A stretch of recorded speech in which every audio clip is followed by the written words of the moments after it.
Bismillahirrahmanirrahim. Assalamualaikum warahmatullahi wabarakatuh. Sebelumnya perkenalkan, saya Irvina Damayanti dari Prodi PGMI Fakultas Tarbiyah dan Ilmu Keguruan di IAIN Samarinda akan membahas materi Pancasila pada masa kerajaan kuno di Indonesia. Jadi di materi ini kita akan membahas 3 kerajaan yang ada di Indonesia beserta nilai-nilai Pancasila yang ada pada masa itu. Yang pertama ada Kerajaan Sriwijaya, yang kedua ada Kerajaan Majapahit, dan yang ketiga ada Kerajaan Kutai. Yang pertama ada Kerajaan Sriwijaya. Jadi pada abad ke-7 berdiri Kerajaan Sriwijaya di bawah kekuasaan Wangsa Sailendra di Sumatera. Kerajaan yang berbahasa Melayu dan menggunakan huruf Pallawa ini adalah kerajaan maritim yang mengandalkan jalur perhubungan laut. Kekuasaan Kerajaan Sriwijaya ini meliputi Selat Sunda pada tahun 686, kemudian ke Selat Malaka pada tahun 775. Jadi sistem perdagangan pada masa Kerajaan Sriwijaya ini sudah diatur dengan baik, di mana pemerintah melalui pegawai raja membentuk suatu badan yang dapat mengumpulkan hasil kerajinan rakyatnya sehingga rakyat pada masa itu mengalami kemudahan dalam pemasarannya. Dan di Kerajaan Sriwijaya ini juga terdapat pegawai pengurus pajak, harta benda kerajaan, rohaniawan yang menjadi pengawas teknis pembangunan gedung-gedung dan patung-patung suci sehingga pada saat itu kerajaan dapat menjalankan sistem negaranya dengan baik. Jadi pada masa Kerajaan Sriwijaya telah didirikan Universitas Agama Buddha yang sudah dikenal di Asia, dan pelajar dari universitas ini dapat melanjutkan studinya di India. Banyak guru-guru luar yang mengajar di sini, seperti Dharmakitri dari India. Selanjutnya, cita-cita kesejahteraan bersama dalam suatu negara ini sudah tercermin pada Kerajaan Sriwijaya di dalam perkataan Marfuat Panua Sriwijaya Sidayatra Subiksa, yang mana artinya suatu cita-cita negara yang adil dan makmur. Unsur-unsur yang terdapat pada Pancasila yaitu ketuhanan, kemanusiaan, persatuan, tata pemerintah atas dasar musyawarah dan keadilan sosial. Ini keadilan telah terdapat sebagai asas-asas yang menjiwai bangsa Indonesia yang dihayati serta dilaksanakan pada waktu itu. Hanya saja belum dirumuskan secara konkret. Jadi dokumen tertulis yang membuktikan adanya unsur-unsur Pancasila tersebut ialah prasasti-prasasti di Telaga Batu, Kedukan Bukit, Karangbrahi, Talang Tuo, dan Kota Kapur.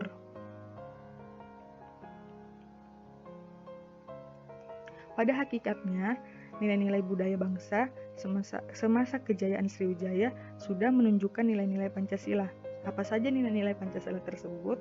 Nah, yaitu yang pertama, terwujudnya pada sila pertama terwujudnya dengan adanya umat agama Buddha dan Hindu hidup berdampingan secara damai.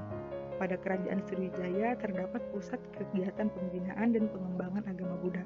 Dan di sila kedua, terjalinnya hubungan antara Sriwijaya dengan India atau dinasti Harsha. Pengiriman pemuda untuk belajar ke India ini telah tumbuh nilai-nilai politik luar negeri yang bebas dan aktif. Dan sila ketiga yaitu sebagai negara maritim, Sriwijaya telah menerapkan konsep negara kepulauan sesuai dengan konsepsi wawasan Nusantara. Sila keempat yaitu Sriwijaya telah mempunyai kedaulatan yang sangat luas meliputi Indonesia sekarang, Siam sampai Semenanjung Melayu. Selanjutnya yaitu sila kelima. Kerajaan Sriwijaya ini menjadi pusat pelayanan dan perdagangan sehingga kehidupan rakyatnya sangat makmur pada saat itu. Selanjutnya, Kerajaan Majapahit. Sebelum berdirinya Kerajaan Majapahit, telah muncul kerajaan di Jawa Tengah dan Jawa Timur secara silih berganti, yaitu Kerajaan Kalingga pada abad ke-7, Sanjaya pada abad ke-8, Dan di Jawa Timur juga muncul kerajaan-kerajaan yaitu Wisana pada abad ke-9 dan Dharmawangsa pada abad ke-11. Sebagai refleksi puncak budaya dari kerajaan tersebut adalah dibangunnya Candi Borobudur dan Candi Prambanan. Jadi Candi Borobudur ini adalah candi agama Buddha pada abad ke-9, sedangkan Candi Prambanan ini adalah candi agama Hindu pada abad ke-10. Agama yang diakui kerajaan pada masa itu adalah agama Buddha, agama Wisnu, dan agama Siwa.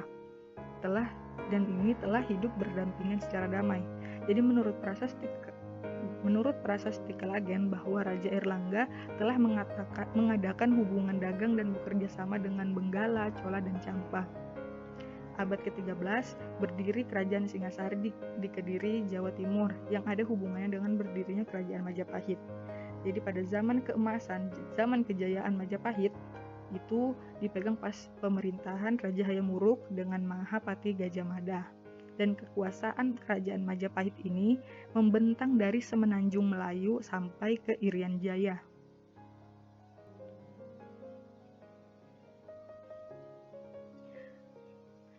Nilai-nilai Pancasila yang ada di kerajaan Majapahit yaitu ada sila ketuhanan. Di sila ketuhanan ini telah terbukti pada agama Hindu dan Buddha yang hidup berdampingan secara damai. Kemudian ada sila kemanusiaan. Di sila kemanusiaan ini telah terwujud hubungan baik Raja Hayam Wuruk dengan kerajaan Tiongkok, Ayodhya, Champa, dan Kamboja.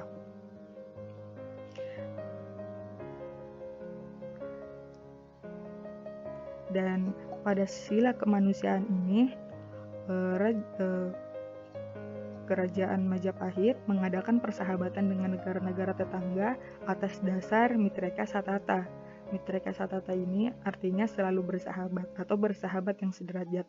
Selanjutnya sila persatuan Indonesia telah terwujud dalam keutuhan kerajaan, khususnya Sumpah Palapa yang diucapkan oleh Gajah Mada pada sidang ratu dan menteri-menteri pada tahun 1331. Selanjutnya itu sila kerakyatan. Terwujudnya nilai-nilai musyawarah dan mufakat yang dilakukan oleh sistem pemerintahan kerajaan Majapahit menurut Prasasti Bumbrung pada tahun 1329. Dalam tata pemerintahan kerajaan Majapahit terdapat semacam penasihat kerajaan seperti Rakyat Ihino, Isirikan, dan Ihalu yang berarti memberikan nasihat kepada raja. Dan kerukunan dan gotong royong dalam kehidupan masyarakat ini telah menumbuhkan adat bermusyawarah untuk mufakat dalam memutuskan masalah bersama. Selanjutnya, sila keadilan sosial. Sila keadilan sosial ini adalah sebagai wujud dari berdirinya kerajaan beberapa abad yang tentunya ditopang dengan kesejahteraan dan kemakmuran rakyatnya. Jadi, Empu Prapanca menulis Negara Kertagama yang di dalamnya telah terdapat istilah Pancasila. Dan begitu pula Empu Tantular mengarang buku Sutasoma di mana dalam buku ini terdapat seloka persatuan nasional yang berbunyi Bhinneka Tunggal Ika Tanhana Dharma Mangrua, yang mana artinya walaupun berbeda-beda namun satu jua dan tidak ada agama yang memiliki tujuan yang berbeda. Jadi hal ini tuh menunjukkan realitas beragama pada saat itu. Seloka toleransi ini juga diterima oleh Kerajaan Pasai di Sumatera sebagai bagian kerajaan Majapahit yang telah memeluk agama Islam di sana. Selanjutnya yaitu Kerajaan Kutai. Kerajaan Kutai ini adalah kerajaan tertua yang bercorak Hindu di Nusantara dan bahkan di seluruh Asia Tenggara. Kerajaan Kutai ini terletak di Muara Kaman di Kalimantan Timur, tepatnya di hulu Sungai Mahakam. Ada 7 gua yupa yang menjadi sumber utama bagi para ahli dalam menginterpretasikan sejarah Kerajaan Kutai. Dan raja pertama Kerajaan Kutai ini adalah Raja Kudungga, mempunyai 3 anak dan salah satunya adalah Mula Warman. Mengalami masa keemasan pada masa pemerintahan Mula Warman. Jadi Kerajaan Kutai ini wilayah kekuasaannya meliputi hampir seluruh Kalimantan Timur. Nilai-nilai selanjutnya yaitu nilai-nilai Pancasila yang ada di Kerajaan Kutai, yaitu sila ketuhanan. Di sila ketuhanan ini terbukti bahwasannya Kerajaan Kutai mayoritas masyarakatnya memeluk agama Hindu. Dan kemudian ada Sila Persatuan. Sila Persatuan ini ada buktinya wilayah kekuasaan Kerajaan Kutai ini meliputi hampir seluruh wilayah Kalimantan Timur mereka kuasai. Selanjutnya ada sila kerakyatan. Jadi pada saat itu rakyat Kutai itu hidup makmur dan sejahtera. Baik, jadi bahwasannya ternyata nilai-nilai Pancasila ini sudah ada sejak zaman kerajaan kuno di Indonesia. Dan pada masa kerajaan ini menjadi suatu harta khasanah bangsa yang tidak ternilai harganya. Karena sejak zaman kerajaan ini kan sudah ada nilai-nilai Pancasila yang melekat pada bangsa Indonesia, bahkan hingga saat ini. Pancasila merupakan kepribadian bangsa Indonesia yang dimana setiap warga Indonesia ini harus menjunjung tinggi dan mengamalkan sila-sila dari Pancasila tersebut dengan setulus hati dan penuh rasa tanggung jawab, supaya Pancasila tidak hanya sebatas coretan tinta belaka tanpa makna. Bahkan ada orang bijak mengatakan bahwa nasib bangsa kita tak akan berubah jika kita tak mengubahnya. Jadi, mari sama-sama berjuang memperbaiki diri agar bermanfaat untuk negeri dengan menerapkan nilai-nilai Pancasila di kehidupan sehari-hari. Mungkin cukup sekian dari penjelasan pada materi kali ini. Saya Ervina Damayanti. Terima kasih. Wassalamualaikum warahmatullahi wabarakatuh.